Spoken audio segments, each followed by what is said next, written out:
മുസ്തഫ, മന്ത്രി പറഞ്ഞത് ആശമാരുടെ കാര്യത്തിൽ സ്വീകരിക്കാൻ കഴിയുന്ന നടപടികളുമായി മുന്നോട്ട് പോവുകയാണ് സർക്കാർ. ഇനി ഈ ഓണറേറിയത്തിലെ 10 മാനദണ്ഡങ്ങൾ ഒഴിവാക്കുന്ന കാര്യത്തെ സംബന്ധിച്ചാണെങ്കിൽ അത് ഈ സമരം തുടങ്ങുന്നതിന് മുൻപ് തന്നെ, അതായത് സമരവുമായി ബന്ധപ്പെട്ടല്ല, സമരം ചെയ്തുകൊണ്ട് ഒരു നേട്ടവും ഇതുവരെ ഉണ്ടായിട്ടില്ല എന്ന് വേണം മനസ്സിലാക്കാൻ. കാരണം സമരം തുടങ്ങുന്നതിന് മുൻപ് തന്നെ ഇതുമായി ബന്ധപ്പെട്ട് സർക്കാർ ആലോചനകൾ തുടങ്ങിയിരുന്നു, ഒരു ടെക്നിക്കൽ കമ്മിറ്റി രൂപീകരിച്ചിരുന്നു. ഇപ്പോൾ ആ മാനദണ്ഡങ്ങൾ പിൻവലിച്ച് ഉത്തരവിറക്കിയിരിക്കുന്നു. അപ്പോൾ ഈ സമരം കൊണ്ടല്ല ഇതൊന്നും.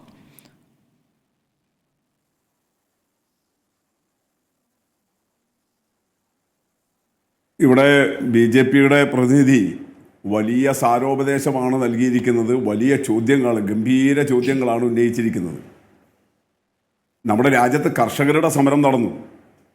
സർക്കാരിനൊന്നും കിട്ടണ്ട, അവൻ ഉൽപ്പാദിപ്പിക്കുന്ന ഉൽപ്പന്നങ്ങൾക്കൊരു ന്യായ വില കിട്ടണം. അതിനൊരു മിനിമം സപ്പോർട്ട് പ്രൈസ്, അതിൻ്റെ പോളിസി പ്രഖ്യാപിക്കേ വേണ്ടു. അല്ലാതെ ഒരു ഉറപ്പിക സർക്കാരിൻ്റെ ഖജനാവെന്ന് കൊടുക്കണ്ട.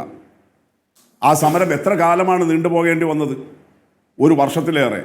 എത്ര കർഷകർ, നമ്മളെല്ലാം അന്നമൂട്ടുന്ന എത്ര കർഷകർ മരിച്ചു വീണു ഡൽഹിയിൽ, ഹരിയാനയുടെ അതിർത്തിയിൽ.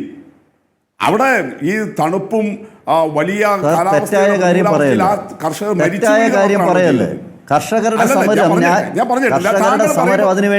പറയുമ്പോൾ ഞാൻ ഇടപെട്ടിട്ടില്ല. തെറ്റായ കാര്യം പറയരുത് സാർ. അല്ല, താങ്കൾ പച്ചയായ കള്ളം പറഞ്ഞാൽ ഞാനതുകൊണ്ട് ഇടപെട്ടുന്നേ ഉള്ളൂ. സോറി. അല്ല, കർഷക സമരം പിന്നെ എന്തിനായിരുന്നു?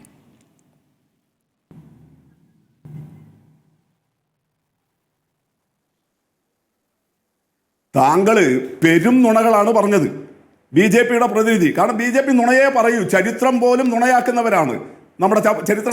മുസ്തഫ, കർഷക സമരം നമ്മൾ ആ നിലയ്ക്ക് ഗൗരവത്തോടെ കണ്ട വിഷയമാണ്. കർഷക സമരങ്ങളിൽ എത്ര ദിവസം നമ്മൾ ചർച്ചകൾ നടത്തി, എത്ര ദിവസം നമ്മൾ ഇതിനോട് പ്രതികരിച്ചു, ആ സമരത്തിന് ഐക്യദാർഢ്യം പ്രകടിപ്പിച്ച എത്ര രാഷ്ട്രീയ പാർട്ടികൾ അവരോട് ചേർന്നു, ഇതൊക്കെ നമ്മൾ കണ്ടതാണ്. അതുപോലെ നീട്ടേണ്ട ഒരു സമരമായിട്ടാണോ ഈ ആശമാരുടെ സമരത്തെ കാണുന്നത്? ഈ സമരത്തിന് ഇത്ര നീളമല്ലേ ആയിട്ടുള്ളൂ, അവിടെ എത്ര 1 വർഷം നിന്നില്ലേ എന്നാണോ പറഞ്ഞ് ഫലിപ്പിക്കാൻ ശ്രമിക്കുന്നത്?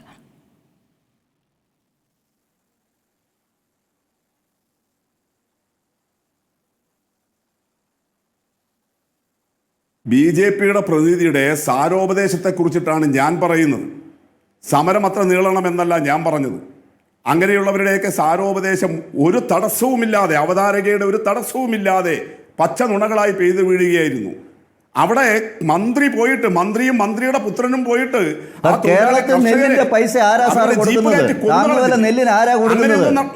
സംസ്ഥാന ഗവൺമെന്റ് ആണോ? അദ്ദേഹം പറയട്ടെ.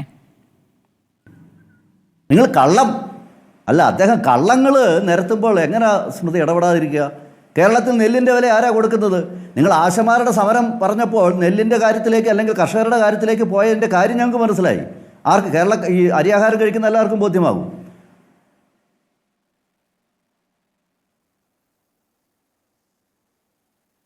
പ്രധാനമന്ത്രി ആ സമരക്കാരെ തിരിഞ്ഞു നോക്കിയില്ല. ഇതാണ് നമ്മുടെ രാജ്യത്തുണ്ടായ അനുഭവം. എന്നിട്ട് അവർ വന്നിട്ടാണ് ഇപ്പോൾ കേരളത്തിലെ ഇടതുപക്ഷത്തെ വലിയ നിലയിൽ ജനാധിപത്യവും സമരം എങ്ങനെയാണ് തീർക്കേണ്ടത് എന്ന ഉപദേശമൊക്കെ തരുന്നത്. ഇനി നെല്ലിൻ്റെ താങ്ങുവില ആരാണ് കൊടുക്കുന്നത്? 28 രൂപ കേരളത്തിലെ ഒരു കർഷകന് കിട്ടുന്നുണ്ട്. നിങ്ങൾ ഇപ്പോഴും 1600 കോടി രൂപ ആ നെല്ലിൻ്റെ താങ്ങുവില കർഷകന് ഈ ഫെബ്രുവരി മാസം വരെ സംഭരിച്ച നെല്ലിൻ്റെ വില കൊടുത്തു. മാർച്ച് മാസം സംഭരിച്ചതിന്റെ വിലയെ ഇനി കൊടുക്കാനുള്ളൂ കേരളത്തിൽ. പക്ഷെ നിങ്ങൾ 1600 കോടി രൂപ തരാനുണ്ട്. അതിൽ എത്ര രൂപയാണ്? നിങ്ങളുടെ ആരോഗ്യമന്ത്രി നിയമസഭയിൽ ആശാവർക്കർമാരുടെ കാര്യത്തിൽ എന്താണോ പറഞ്ഞത്, സമാനമായ പച്ചക്കള്ളം നിങ്ങൾ ഇനി ഇത് പ്രചരിപ്പിക്കരുത്. നിങ്ങളുടെ മുഖ്യമന്ത്രി രാജ്യത്തിലെ ധനമന്ത്രിയെ കാണുമ്പോൾ കൃത്യമായി കാര്യങ്ങൾ സംസാരിച്ചിട്ടുണ്ട്. നിങ്ങൾ ചാനലിൽ ഇരുന്ന് കേന്ദ്ര അവഗണനയെ പറ്റി പറഞ്ഞുകൊണ്ട് നിങ്ങൾക്ക് ഇനിയുള്ള കാലം കഴിക്കാൻ കഴിയില്ല. VPP മുസ്തഫ, കേരളം തിരിച്ചറിഞ്ഞിരിക്കുക. ആശാവർക്കർമാരുടെ സമരം, വയനാട്ടിലെ സമരം, നെൽകർഷിക്കാരുടെ വിഷയം, നിങ്ങൾ ആരുടെ അടുത്തായി കള്ളം പറയുന്നത്? കേരളത്തിൽ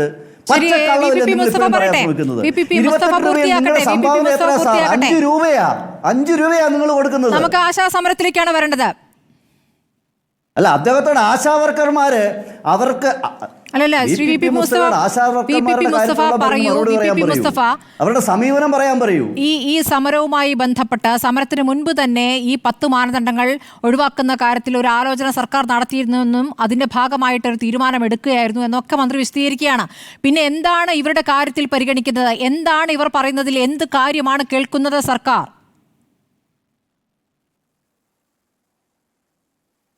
എനിക്ക് സ്മൃതി കഴിഞ്ഞ ഒരാഴ്ചക്കുള്ളിൽ നമ്മൾ 3 തവണ ചർച്ചയ്ക്ക് വന്നു.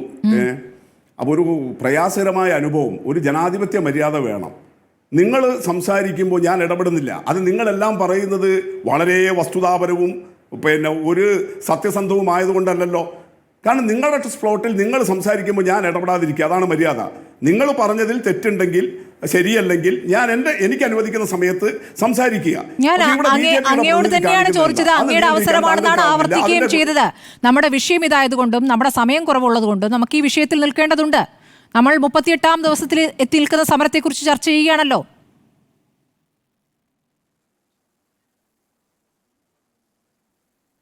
അപ്പൊ അദ്ദേഹത്തോട് ഇടപെടാതിരിക്കാൻ പറയണ്ടേ? എനിക്ക് സമയം തന്നിട്ട് അദ്ദേഹത്തിന് സംസാരിക്കാൻ പറയുകയാണല്ലോ ചെയ്തത്. ഇനി പറഞ്ഞോളൂ, സമയം കളയണ്ട. ഇവിടെ ഇപ്പൊ അദ്ദേഹം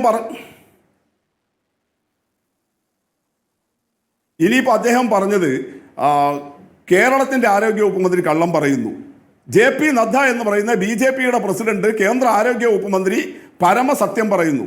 എന്താ സംഭവിച്ചതെന്ന് നമ്മുടെ മുന്നിൽ ഇല്ല. ഇതൊക്കെ കണ്ടിട്ടും, അതൊക്കെ വസ്തുതാപരമായി കണ്ടിട്ടും അതിൻ്റെയൊക്കെ വീഡിയോകൾ നമ്മുടെ മുന്നിൽ, കേന്ദ്രമന്ത്രി പാർലമെന്റിൽ സംസാരിക്കുന്നത്, ആരോഗ്യവകുപ്പ് മന്ത്രി നിയമസഭയിൽ സംസാരിക്കുന്നത്, രേഖകളെല്ലാം മുന്നിൽ വന്നിട്ടും ഒരു ഉളുപ്പുമില്ലാതെ കള്ളം പറയാൻ BJPക്കേ കഴിയൂ. കാരണം അത്രമാത്രം കണ്ടാമൃഗത്തിന്റെ തൊലിക്കട്ടിയാണ്.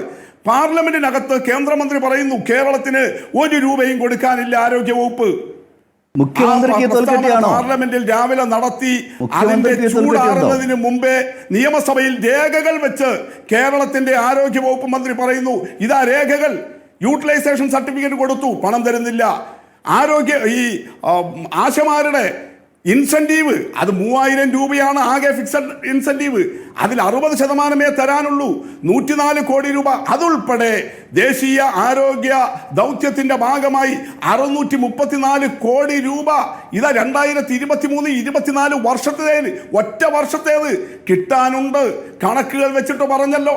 ആരോഗ്യവകുപ്പ് നദ്ദ എന്ന് പറയുന്ന BJP പ്രസിഡന്റ് പാർലമെന്റിൽ, രാജ്യസഭയിൽ പറഞ്ഞ പച്ചക്കള്ളം അവിടെ നിയമസഭയിൽ രേഖകൾ വെച്ച് ആരോഗ്യവകുപ്പ് മന്ത്രി പൊളിച്ചു കൊടുത്തില്ലേ?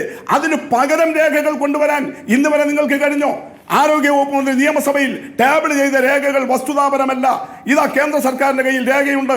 പകരം പറയാൻ കഴിഞ്ഞോ? ഒരു രേഖയും ഇല്ലാതെ വെറുതെ രാഷ്ട്രീയ പ്രസ്താവന. ആ രാഷ്ട്രീയ പ്രസ്താവനയല്ലേ ഇന്നലെ രാജ്യസഭയിൽ നിർമ്മലാ സീതാരാമൻ നടത്തിയത്, ഈ കേരളത്തെ ആകെ അപകീർത്തിപ്പെടുത്തിക്കൊണ്ട്. അങ്ങനെ രാഷ്ട്രീയ പ്രസ്താവന നടത്തിയത് കൊണ്ട് കാര്യമില്ലല്ലോ. നമ്മുടെ മുന്നിൽ വസ്തുത വേണ്ടേ? ഇനി രണ്ടുപേരും പറഞ്ഞതാണ് LDF അങ്ങനെ അപകീർത്തിപ്പെടുത്തുന്നവരുമായിട്ടൊക്കെ ഇരുന്ന് അനൗദ്യോഗികമായി ചായ കുടിക്കാനും ആ പറയുന്ന കാര്യങ്ങൾ, ചർച്ച ചെയ്ത കാര്യങ്ങൾ എന്താണെന്ന് പുറത്തേക്ക് പറയാതിരിക്കാനും ഒക്കെ നിങ്ങൾക്കും കഴിയുന്നുണ്ടല്ലോ. അപ്പോൾ അത് ആ സൗഹൃദം അവിടെ നിൽക്കട്ടെ. ഇവിടെ സംസ്ഥാനം ചെയ്യേണ്ട കാര്യങ്ങളിൽ സംസ്ഥാനം ചെയ്യാത്ത കാര്യത്തെക്കുറിച്ചാണ് ചോദ്യം. ഇവിടെ സംസ്ഥാന സർക്കാരിനോടാണ് ആശമാരുടെ ആവശ്യം അവർ മുന്നോട്ട് വെച്ചിരിക്കുന്നത്. സംസ്ഥാന സർക്കാരിനോടാണ്. സംസ്ഥാന സർക്കാർ ചെയ്യാത്ത കാര്യത്തെക്കുറിച്ചാണ് പറഞ്ഞുകൊണ്ടേയിരിക്കുന്നത്. ഇവിടെ നിങ്ങൾ പരിഗണന മറ്റു പല ഘടകങ്ങളിലും മറ്റു പല ആളുകൾക്കും മറ്റു പല സംവിധാനങ്ങൾക്കും കൊടുത്തിട്ടുണ്ട്. അത് ആശമാരുടെ കാര്യത്തിൽ ഉണ്ടായിട്ടില്ല. ഇവിടെ 5 പൈസയില്ല നിങ്ങൾക്ക് തരാൻ എന്ന് പറയുമ്പോൾ അപ്പുറത്ത് കൂട്ടിക്കൊടുക്കുന്ന സന്ദർഭവും നമുക്ക് ഉണ്ടായിട്ടുണ്ട്. ഇതൊക്കെ എല്ലാ ദിവസവും ചർച്ച ചെയ്യുന്നതുകൊണ്ടാണ് അവരിന്നും അത് ആവർത്തിക്കുകയാണ്. നിങ്ങളുടെ പ്രയോറിറ്റി എന്താണ് എന്നവർക്ക് ബോധ്യമാക്കി കൊടുത്തിരിക്കുകയാണ്. ഇനി ഈ ഓണറേറിയവുമായി ബന്ധപ്പെട്ട് നിങ്ങൾ ഈ കേന്ദ്രം ഇവരെ തൊഴിലാളികളായി കണക്കാക്കണം, ഇതൊക്കെ ശരി തന്നെ. അവർ മുന്നോട്ട് വെച്ചിരിക്കുന്ന ആവശ്യം എന്താണ്? അവരിപ്പോൾ അടിയന്തരമായി മുന്നോട്ട് വെച്ചിരിക്കുന്ന ആവശ്യം എന്താണ്?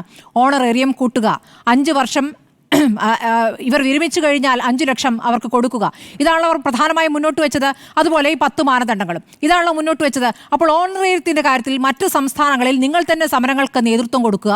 ഈ കേരളത്തിലെ സമരമാകുമ്പോൾ അത് കേന്ദ്രമാണ് ചെയ്യേണ്ടതെന്ന് പറഞ്ഞ് വേറെ രൂപത്തിലേക്ക് അത് കൊണ്ടുപോകുക. ഇതെങ്ങനെയാണ് ശരിയാവുക? യഥാർത്ഥത്തിൽ അവരെ തൊഴിലാളികളായി അംഗീകരിക്കുമെന്ന ആവശ്യം നിങ്ങൾ എപ്പോഴാണ് ഉന്നയിച്ചിട്ടുള്ളത്? ഈ സമരം തുടങ്ങുമ്പോഴല്ലേ അത് പറയുന്നത്? ആശമാർ സമരം ചെയ്യുമ്പോഴല്ലേ അത് പറയാൻ തുടങ്ങിയത്? അത് നിങ്ങൾക്ക് നേരത്തെ ഉന്നയിക്കാമായിരുന്നല്ലോ.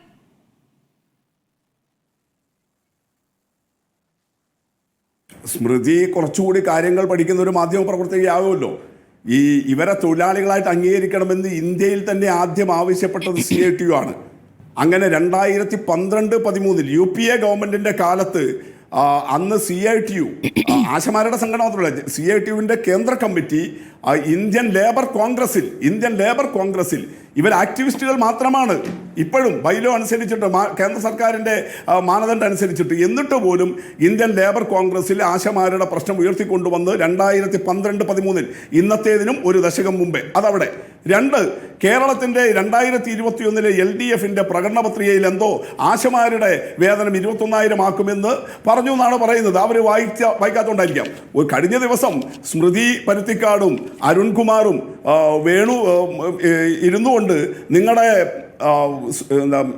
മീറ്റ് ദ എഡിറ്റേഴ്സ് അതിനകത്ത് അരുൺകുമാർ പറഞ്ഞ ആ വീഡിയോ ക്ലിപ്പ് എന്താണ് LDFിൻ്റെ പ്രകടന പത്രികയിൽ പറഞ്ഞിട്ടുള്ളത് ഒന്ന് കോൺഗ്രസിൻ്റെയും BJPയുടെയും പ്രതിനിധിക്കൊന്ന് സ്മൃതി അയച്ചു കൊടുക്ക്. അവരത് കണ്ടിട്ടുണ്ടാവില്ല.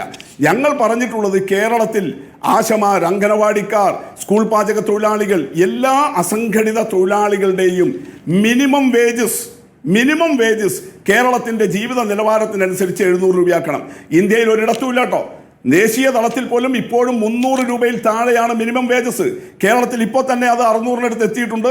700 രൂപയാക്കണം, ഇതാണ് പറഞ്ഞിട്ടുള്ളത്. ആ മിനിമം വേജസ് കിട്ടണമെങ്കിൽ, അങ്ങനെ 700 രൂപയായിട്ട് പ്രഖ്യാപിച്ചു കഴിഞ്ഞാൽ കിട്ടണമെങ്കിൽ അവർ എംപ്ലോയി അല്ലെങ്കിൽ വർക്കർ ആകണം. ഇപ്പോൾ അവർ ആക്ടിവിസ്റ്റ് മാത്രമാണ്. 21,000 രൂപ വേതനവും തൊഴിലാളിക്ക് ലഭിക്കുന്ന മറ്റാനുകൂല്യങ്ങളും എല്ലാം ലഭിക്കണമെങ്കിൽ അവരാകണം. ഇത് 2012-13 ഇന്ത്യൻ ലേബർ കോൺഗ്രസിൽ അവതരിപ്പിച്ചവരാണ് CITU എന്നുള്ള കാര്യം കൂടി ഞാൻ പറയുകയാണ്. ഇനി ആ ലക്ഷ്യത്തിലേക്ക് തന്നെയാണ് ഇടതുപക്ഷ ഗവൺമെന്റ് പോകുന്നത്. അങ്ങനെ 2021 പ്രകടന പത്രികയിലും 2016 പ്രകടന പത്രികയിലും എല്ലാം പറഞ്ഞ കാര്യങ്ങൾ ഓരോ വർഷം വെച്ച് പരിശോധിക്കുകയും അതിൻ്റെ പ്രോഗ്രസ് റിപ്പോർട്ടാക്കിയിട്ട് ജനങ്ങളുടെ സമക്ഷം അവതരിപ്പിക്കുകയും ചെയ്തുകൊണ്ടാണ് ഞങ്ങൾ ഈ ഗവൺമെന്റിന്റെ പ്രവർത്തനങ്ങൾ വിലയിരുത്തി മുന്നോട്ട് പോകുന്നത്. അല്ലാതെ പ്രകടന പത്രിക എന്ന് പറയുന്നത് തെരഞ്ഞെടുപ്പ് സമയത്ത് വെറും ഒരു ആവേശമല്ല. ശരിയായിക്കോട്ടെ, പ്രകടന പത്രികയിൽ പറഞ്ഞ കാര്യം അവിടെ നിൽക്കട്ടെ. നിങ്ങൾ നിയമസഭയിൽ ഇവിടെ ഉമ്മൻചാണ്ടി മുഖ്യമന്ത്രിയായിരിക്കുന്ന ഘട്ടത്തിൽ നിയമസഭയിൽ ഇപ്പോൾ ഈ സമരത്തെ അധിക്ഷേപിച്ച് സംസാരിച്ചിരിക്കുന്ന എളമരം കരീം തന്നെ ഈ ഓണറേറിയം 10,000 ആക്കണമെന്ന് ആവശ്യപ്പെട്ടിട്ടില്ലേ നിയമസഭയിൽ? അന്ന് നിങ്ങൾ പ്രതിപക്ഷത്താണ്, ആവശ്യപ്പെട്ടിട്ടില്ലേ? ഞങ്ങൾ ആ നിലപാട് തന്നെയാണ്. ഇത് അപ്പൊ എന്താണ് 7,000 നല്ലൊരു തുകയാണെന്നും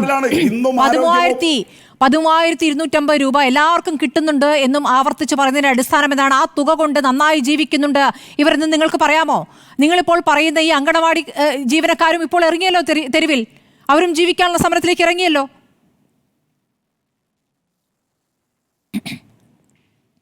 ആശമാരുടെ സമരം 10-11 വർഷം മുമ്പ് നടന്നതും നിങ്ങൾക്ക് ഓർമ്മയുണ്ടാവുമല്ലോ. സെക്രട്ടേറിയറ്റിന്റെ മുമ്പിൽ രാപ്പകൽ സമരം ഉണ്ടായിരുന്നു ആശമാരുടെ. എന്തിനു വേണ്ടിയിട്ടാ? അന്ന് എന്തായിരുന്നു സർക്കാർ എടുത്ത, അന്നത്തെ UDF സർക്കാർ എടുത്ത നിലപാട്? നേരത്തെ വലിയ നാൾ വഴിയൊക്കെ UDF പ്രതിനിധി പറഞ്ഞല്ലോ. അവിടെ സമരം കിടന്നപ്പോൾ അന്നത്തെ ആരോഗ്യവകുപ്പ് മന്ത്രി ശിവകുമാർ എടുത്ത സമീപനം എന്താണ്? 500 ഉണ്ടായിരുന്നത് 1000 മാറ്റാൻ വേണ്ടിയിട്ട് കേരളത്തിലെ ആശമാർ CITUവിന്റെ നേതൃത്വത്തിലാണ് സമരം നടത്തിയത്. അങ്ങനെ സമരം ചെയ്തിട്ടാണ് 2015 അത് 1000-ൽ എത്തിക്കാൻ വേണ്ടി കഴിഞ്ഞത്. ശ്രീ VPP മുസ്തഫ, 2025 നിൽക്കുമ്പോൾ ജീവിത സാഹചര്യം എത്ര മാറി? എല്ലാവരും ജീവിത നിലവാരം ഉയർത്തുന്നു, അവർക്ക് മാത്രം ഉയരണ്ട എന്നാണോ? അവർ 13,500-ൽ ജീവിച്ചാൽ മതിയോ? അതെല്ലാവർക്കും കിട്ടുന്നുണ്ട് എന്നെങ്ങനെ പറയാൻ പറ്റും? അത് കിട്ടുന്നില്ല എന്ന് അവർ പറയുന്നു, അവരുടെ അനുഭവം പറയുകയാണ്. ഇവിടെ നിങ്ങൾക്ക് വലിയ ജോലിയില്ല, നിങ്ങൾക്ക് വേണമെങ്കിൽ സൈഡായി മറ്റ് ജോലികൾ ചെയ്യാം, നിങ്ങൾക്ക് മറ്റ് സംസ്ഥാനങ്ങളിലേക്കാൾ കൂടുതൽ ജോലി ഇവിടെ ഇല്ല എന്നെങ്ങനെ പറയാം? അവർ പറയുന്നത് കേട്ടില്ല, അവർ അനുഭവമല്ലേ പറയുന്നത്? അവർ കളവാണോ പറയുന്നത്? ഈ സമരത്തിനിരിക്കുന്ന ആശമാർ കളവാണ് എന്ന് പറയുന്ന ഒരു അഭിപ്രായമുണ്ടോ ശ്രീ VPP മുസ്തഫ നിങ്ങൾക്ക്? അങ്ങനെ 1000 ഉണ്ടായത് ഈ 6 വർഷം 7 വർഷത്തിനിടയിൽ 7,000 രൂപയിൽ എത്തിച്ചു. മറ്റ് ഇൻസെന്റീവുകളും എല്ലാം കൊടുക്കുന്നു. എന്നാൽ ഇതെല്ലാം പരിശോധിച്ചുകൊണ്ടാണ് LDF പറയുന്നത് പോരാ എന്ന് തന്നെയാണ് പറഞ്ഞത്. ഇത് മതി എന്നല്ല പറഞ്ഞത്. ഇതുകൊണ്ട് തൃപ്തികരമായിട്ട് എല്ലാം ആകുമെന്നല്ല പറഞ്ഞത്. ഇത് പോരാ എന്നുള്ളത് കൊണ്ടാണ് മിനിമം വേജസ് കേരളത്തിലെ അസംഘടിത മേഖലയിൽ 700 രൂപയാക്കണം എന്നുള്ള നിലപാട് ഇടതുപക്ഷം പ്രഖ്യാപിച്ചിട്ടുള്ളത്. കേരളത്തിലെ ജീവിത നിലവാരത്തിനനുസരിച്ച് ഇവിടെ ജീവിക്കാൻ കഴിയുന്ന അവസ്ഥ ബീഹാറിൽ കൊടുക്കുന്ന നിങ്ങൾക്ക് ആശമാരുടെ കാര്യം കേന്ദ്രമാണ് ചെയ്യേണ്ടതെന്ന് പറയുന്ന നിങ്ങൾ ആവർത്തിച്ച് പറയുമ്പോൾ കേന്ദ്രത്തിൽ കാര്യങ്ങൾ പറയാൻ ഏൽപ്പിച്ചിരിക്കുന്ന KV തോമസ് കാര്യങ്ങൾ പഠിക്കാതെ പോയി കേന്ദ്ര ധനമന്ത്രിയെ കാണുന്നു.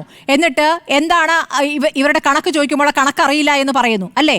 അതിനുശേഷം ഈ മുഖ്യമന്ത്രിയുമായിട്ടുള്ള ചർച്ചയിലും ഈ വിഷയം ഉന്നയിക്കപ്പെടാതിരുന്നതിന് പ്രധാനപ്പെട്ട കാരണം KV തോമസ് ഈ വിഷയം കൃത്യമായി അവതരിപ്പിക്കാത്തതുകൊണ്ടാണെന്ന് വാർത്തകൾ ഉണ്ടായിരുന്നു. അപ്പോൾ അദ്ദേഹത്തിന്റെ ശമ്പളം കൂട്ടുന്നതിലും അദ്ദേഹത്തിന്റെ യാത്രാപത്ത കൂട്ടുന്നതിലും ഒരു ബുദ്ധിമുട്ടുണ്ടായില്ലല്ലോ.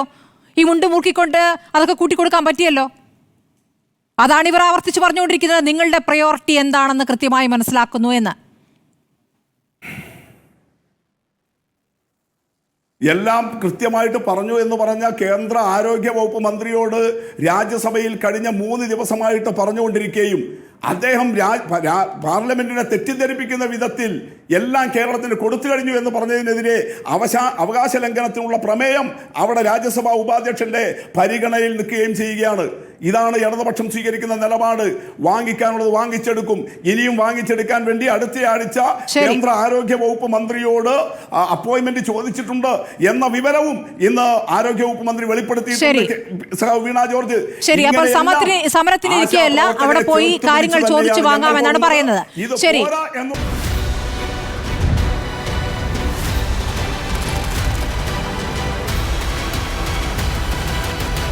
ഡിബേറ്റ് വിത്ത് സ്മൃതി പരുത്തിക്കാട്.